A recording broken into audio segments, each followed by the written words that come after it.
তাকে যখন অ্যারেস্ট করা হয়, থানায় নেওয়া হয়, তাকে আরো ফুলের মালা দিয়ে বরণ করা হয়। এই যে ঘটনাগুলো আমরা দেখতে পাচ্ছি, এরকম বিষয়গুলোর জন্য তো ডাকসু আসেনি।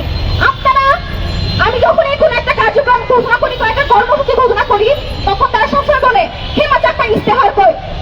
আমার প্রধান একটা ইস্তেহার ছিল, এই বাংলাদেশ সহ, এই ঢাকা বিশ্ববিদ্যালয় সহ বাংলাদেশের প্রতিটি কোণায় আমরা এমন একটা গণতান্ত্রিক বাংলাদেশকে চাই, যেখানে কোনো জাতির বৈষম্য থাকবে না, ধর্মের নামে কোনো বৈষম্য থাকবে না, ভাষা নিয়ে কোনো বৈষম্য থাকবে না, কোনো লিঙ্গ নিয়ে বৈষম্য থাকবে না। কিন্তু এখনো পর্যন্ত আমরা কিন্তু এই ধরনের বৈষম্যগুলো দেখতে পাই। এবং আমি যখন কোনো একটা প্রতিবাদ করি, এবং আজকেও যে আমি কথা বলছি, আমি দেখবো আমার ঘরে কিভাবে সাইবার অ্যাটাক হয়। এবং যখনই আমি একটু সুস্পষ্টভাবে বলতে চাই, সব বাংলাদেশের সকল দলের নেতা কর্মীদের কাছে আমি কথা বলতে চাই, যে প্রার্থী যে কোনো দলের নেতা কর্মী হোক না কেন, সে যদি নারীদের বিরুদ্ধে কমেন্ট করে, তাহলে কিন্তু তার বিরুদ্ধে আমরা সবসময় থাকবো। আমরা চাই নারী বান্ধব একটা বাংলাদেশ, যে নারীরা কত কষ্ট করে পুরো বাংলাদেশকে রিপ্রেজেন্ট করছে। এই দেশের যে গার্মেন্টস কর্মীরা বেশিরভাগ নারী, তারা বাংলাদেশের অর্থনৈতিক সুযোগ আছে, তাদেরকে ভালোভাবে এই যে পেশাভিত্তিক বলা হচ্ছে এবং ঢাকা বিশ্ববিদ্যালয়ের নারী শিক্ষার্থীদেরকে বলা হচ্ছে, আমি তাদের উপর ঘৃণা জানাই, তাদের বক্তব্য প্রত্যাখ্যান করার কথা বলবো। এবং আমরা এই আজকে কর্মসূচির মধ্যে দিয়ে আমরা কিছু পুষ্পতলিকা দাহ করবো এবং পক্ষ অফিস থেকে আমরা এই বিচার চাইবো। এবং প্রকাশ্যে জনসম্মুখে আজকে প্রোগ্রামের পরপরই আমরা যখন দেখতে পাই, ওই উত্তর জামায়াতের নেতাদের প্রকাশ্যে ক্ষমা চায়, এই ধরনের বক্তব্য কোনোভাবে কাম্য নয়। আমরা সবসময় চাইবো এমন একটা বাংলাদেশ যেখানে নারীদেরকে কোনো ধরনের বৈষম্য করা হবে না, কোনো ধরনের কুরুচিপূর্ণ মন্তব্য করা যাবে না। আমরা সব দলের প্রতি সম্মান রেখে বলতে চাই, আপনারা যদি মনে করেন যে নারীদেরকে বিভিন্নভাবে হেনস্থা করে, নারীদের বিরুদ্ধে বিভিন্নভাবে বক্তব্য করে আপনার দেশ চালাবেন, তাহলে আপনাদের উপর বলতে চাই আপনারা সাহস চালাবেন, আপনারা কিচ্ছু করতে পারবেন না। আপনারা যদি মনে করেন ঢাকা বিশ্ববিদ্যালয়ে যারা প্রগতিশীল চিন্তা ভাবনা করছে, তাদেরকে বিভিন্নভাবে হ্যারাসমেন্ট করে ভোটাররা দিয়ে গালি দিয়ে থামায় রাখতে পারবেন, কিচ্ছু করতে পারবেন না। এই ভোটারটাকে আমরা অনেক আগে পার করে আসছি, আমরা কোনো কিছুতে পড়া করি না, আমরা কোনো কিছুতে ভয় পাই না। আবারও পরিষদে বলতে চাই, আপনারা যারা এখানে উপস্থিত হয়েছেন, ছাত্র সংগঠনের নেতা কর্মী থেকে শুরু করে সাংবাদিক ভাইরা, আপনারা যারা উপস্থিত হচ্ছেন, আপনাদেরকে ধন্যবাদ জানাই, কৃতজ্ঞতা জানাই। আমরা চাইবো একটা বাংলাদেশ, বিশেষ করে ঢাকা বিশ্ববিদ্যালয় একটা প্রতিষ্ঠান, এখানে যেন সবাই সমান অধিকারটা পায়। এবং ডাকসু থেকে এখনো পর্যন্ত স্টেটমেন্ট দেওয়া হয়নি। আমি যখন কোনো একটা কথা বলতে যাই, তখন কিন্তু এক পক্ষের লোক আমাকে বলে ডাকসুর বিস্ফোরা, এবং আমি সেই বিস্ফোরণায় হতে চাই। সবসময় অন্যায় হতে আমি আমার কথাটাই রাখতে চাই। ধন্যবাদ। ধন্যবাদ হেমা চাকমা আপুকে, সদস্য ডাকসু। এই মুহূর্তে অতি সংক্ষিপ্ত বক্তব্য নিয়ে আসবে খালেদ হাসান, জিএস জুহর।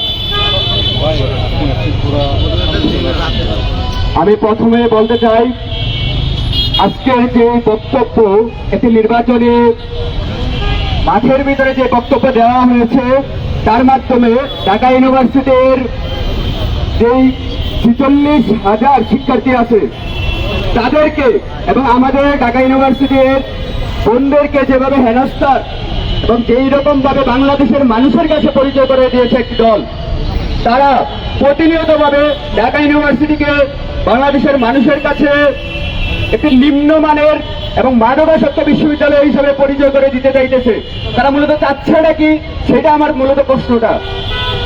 তারা বারবার বলে, বিভিন্ন জায়গাতে বলে, আমরা দেখি ডাকসুর পরবর্তীতে আমরাও ডাকসু। এমন না যে শুধু একটা সংগঠনে এই ডাকসুতে জয়লাভ করছে, বিভিন্ন ধরনের সংগঠন এখানে জয়লাভ হয়েছে, কিন্তু বাংলাদেশের মিডিয়া অঙ্গন থেকে বাংলাদেশের বিভিন্ন জায়গাতে তারা প্রচার করে আসে যে একমাত্র বাংলাদেশ ইসলামী ছাত্র শিবিরই ডাকসুর একক আধিপত্যকামী।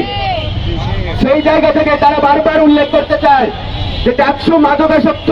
আজকে বলতে চাইছে তারা মাদকাসক্ত ডাকসু নাকি মেয়েদের, আমার মুখের ভাষাটা আনতেও কষ্ট হচ্ছে যে এরকম ভাষা একটা ক্যান্ডিডেটের মুখে কিভাবে আসে, একটা প্রার্থীর কাছে তারা কিভাবে জনগণের কাছে ভোট চায় এবং জনগণের কাছে তারা কিভাবে যায়, যে এরকম মুখের ভাষা ব্যবহার করে একটা বিশ্ববিদ্যালয়ের আমার বোনদেরকে এরকম ভাবে কথা বলে। তারা এখন পর্যন্ত আমরা ডাকসুকে দেখি নাই একটা প্রতিবাদ প্রয়োগ করার জন্য, তাদেরকে দেখি নাই স্মারকলিপি প্রয়োগ করার জন্য। তারা বিভিন্ন ইস্যুতে দেখা যায় স্মারকলিপি দেয়, ডাকসু থেকে প্রতিবাদ প্রেরণ করে বিভিন্ন ইস্যুতে, বিভিন্ন জায়গাতে দেখা যায়, কিন্তু এই ইস্যুতে তাদের কোনো মুখ নাই। আমাদের কিছু বড় ভাইদেরকে দেখা যায় কিছু হইলেই হলপাড়া থেকে মিছিল নিয়ে আসে, কিছু হইলেই এই জায়গা থেকে ওই জায়গা থেকে ডান মারে। কিন্তু এখন সব চোখ আমাদের নারী শিক্ষার্থীদেরকে যে সময় বলে দেখা যায় সবাই চোখ। কেন? আমাদের ওই ভাইরা কি এখন মরে গেছে? একটু ঢাকা ইউনিভার্সিটির তাদের কাছেই জিজ্ঞেস করতে চাই, তারা কি এখন কি মারা গেছে নাকি অন্য কোথাও হাতবিল করতে গেছে নাকি নির্বাচনী প্রচারণায় খ্যাপ মারতে গেছে? আমরা স্পষ্ট ভাবে বলতে চাই, অনেকদিন দেখা হয়েছে আপনাদেরকে। 100-র আগে 24-এর আগে 24-এর জুলাই অভ্যুত্থানের আগে একটা দলকে দেখা যাইত সবসময় তারা কিছু হইলেই জঙ্গি ট্যাগ দিত, কিছু হইলেই বলতো তারা মৌলবাদী। এখন আরেকটি দলকে দেখি কিছু হইলেই বলে যে তারা মাদকাসক্ত, তারা অমুক, তারা এই, তারা সেই।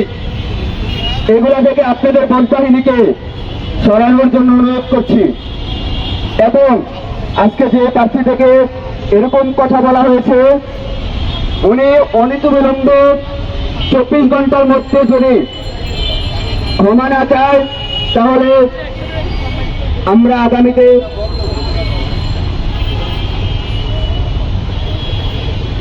আমি এগুলো বক্তব্য শেষ করছি।